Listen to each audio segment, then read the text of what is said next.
Willowbrook में रात शांत है। हवा एक धुंध से भरी है जो गांव को एक अजीब चमक में ढोंक लेती है। कोहरे से होकर प्रकाश की एक किरण अंधेरे को चीरती है, क्योंकि लीला क्विन पुस्तकालय की ओर चलती है।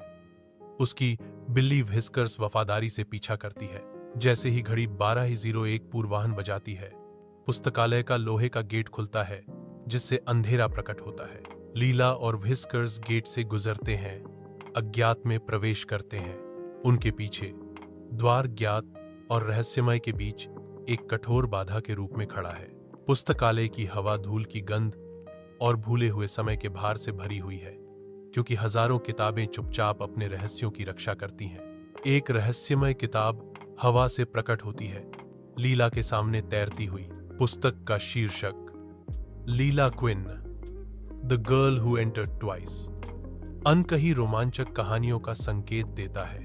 पुस्तक के पन्ने बेतहाशा पलटने लगते हैं, शब्दों और छवियों का एक बवंडर। लीला और व्हिस्कर्स ने खुद को कागज और स्याही की एक अवास्तविक दुनिया में पाया, जहां बात करने वाली किताबें चमगादड़ों की तरह फड़फड़ाती हैं। मिस्टर थॉर्न, एक लंबा भूतिया आकृति, उनके सामने प्रकट होता है।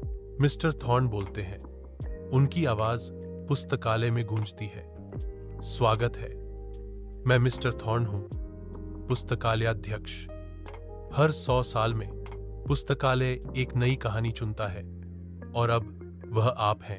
लीला समय के खिलाफ दौड़ती है, ताकि वह बिना शब्दों और बिना नाम वाली किताब को ढूंढ सके, इससे पहले कि घड़ी 1 बजे। मूंछें हमेशा सतर्क लीला की मदद करती हैं, क्योंकि वे पुस्तकालय की डरावनी छायाओं में घूमते हैं।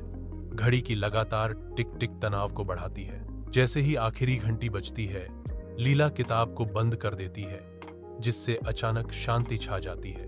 बत्तियां मंद हो जाती हैं, जिससे पुस्तकालय एक बार फिर शांत हो जाता है। लीला और व्हिस्कर्स सुरक्षित हैं, पुस्तकालय के मौन आलिंगन में लिपटते हुए। लीला अपनी नोटबुक खोलती है, जिसमें चमकती स्याही में एक संदेश है।